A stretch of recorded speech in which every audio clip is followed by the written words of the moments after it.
Quiero hablar un poquito hoy del pecado de la idolatría. He hablado muchísimas veces de esto, pero bueno, siempre hay gente que no quiere ver los videos en YouTube. Hermanos, les recuerdo, tengo un canal de YouTube donde hay más de 2000 videos. Les invito de todo corazón. Van a encontrar tantas cosas fabulosas respondiendo a tantas preguntas que ustedes tienen sobre su fe. Miren, hablemos un poco de la idolatría. ¿Qué es idolatría? Idolatría viene de dos palabras, ídolo y tría. ¿Qué es tría? Tría es rendir culto, exaltar a algo, querer algo por encima de, ¿no? Y ídolo, bueno, pues quiere decir imagen, pero no se refiere a nuestros santos, se refiere a los reyes, a un artista, a una persona, a un dinero, etcétera. Y entonces el pecado de la idolatría se divide en dos partes, como el culto exagerado a algo. Eso quiere decir idolatría. Así, si la definiéramos etimológicamente, ¿de dónde proviene el pecado de la idolatría? Del culto desmedido a algo que no merece o que no amerita ese culto.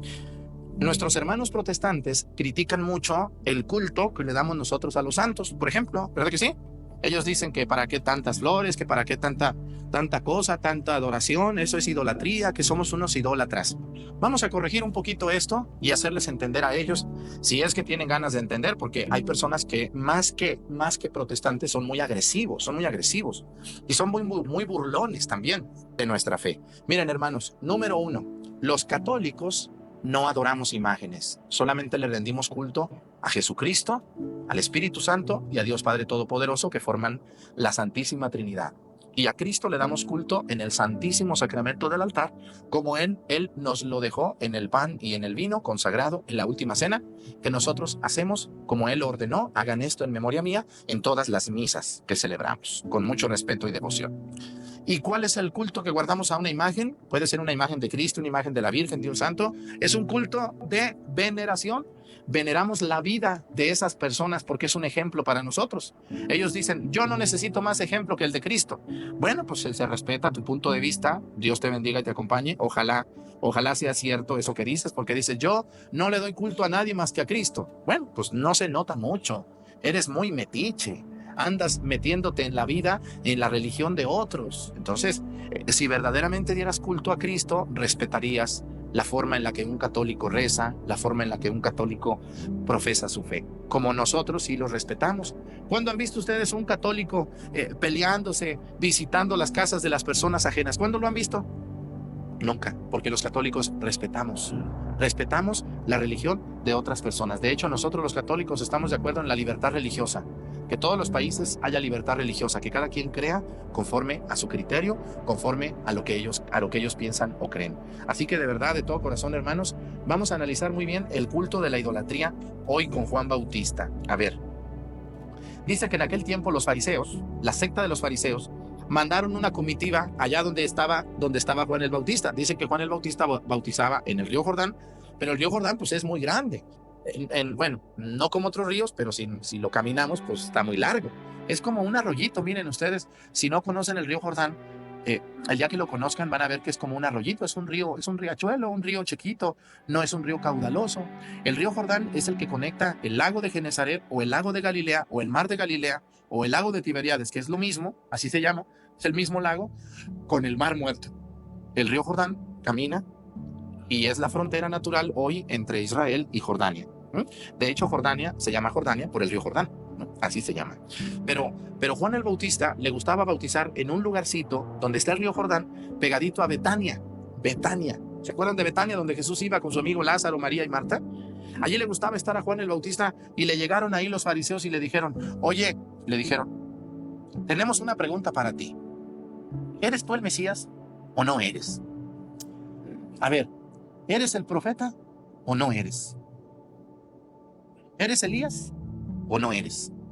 De hecho, fíjense, vamos a analizar esto de Elías. Cuando Jesús está en la cruz y está hablando, los que están abajo como que lo escuchan, como que lo entienden, pero como pues Jesús tan cansado, lleno de sangre, medio balbuceaba, ¿no? Así como despacito, como que no le entendían. Pues cómo no va a hablar despacio Jesús con todo el dolor que estaba sufriendo. Y entonces los judíos decían, está invocando a Elías. De hecho, a Jesús le van a preguntar si él también es Elías. ¿Por qué? ¿Por qué el judío pregunta a Juan el Bautista y a Jesús si es Elías?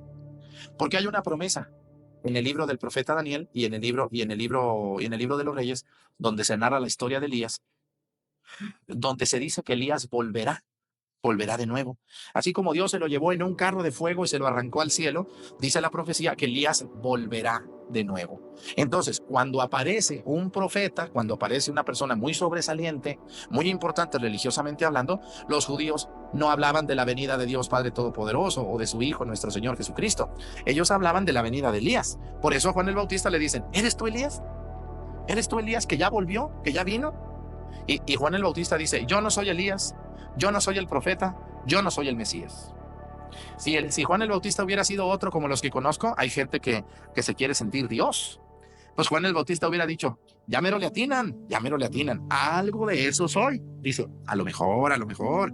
Pero Juan el Bautista es muy tajante. Dice, entre ustedes hay uno a quien ustedes no conocen, dice, que los bautizará con fuego. Pero tú, ¿por qué bautizas? Le dicen a Juan, ¿por qué bautizas tú? Si no eres el Mesías, si no eres el profeta, si no eres Elías. Y entonces Juan el Bautista dice, entre ustedes hay uno. Por allá andaba Jesús. Por allá andaba. Estaba oyendo. Este evangelio lo estaba oyendo Jesús. Porque si Juan el Bautista dice que entre ustedes hay uno, quiere decir que había una bola de gente y entre ellos estaba Jesús. Dijo, entre ustedes hay uno a quien ustedes no conocen, que los bautizará con el fuego del Espíritu Santo. Ya no con agua, como yo. Y aquí viene la importancia de la no idolatría. Hermanos, ¿cuál es el pecado de idolatría que condena la Biblia en el Antiguo Testamento? El pecado de dar culto a cosas, a personas, a ídolos, a dinero, igual que a Dios. Cuando una persona es capaz de poner en el mismo nivel de Dios el dinero, el sexo, la belleza física, cuando una persona es capaz de poner al nivel de Dios incluso a su propia familia, está cometiendo idolatría.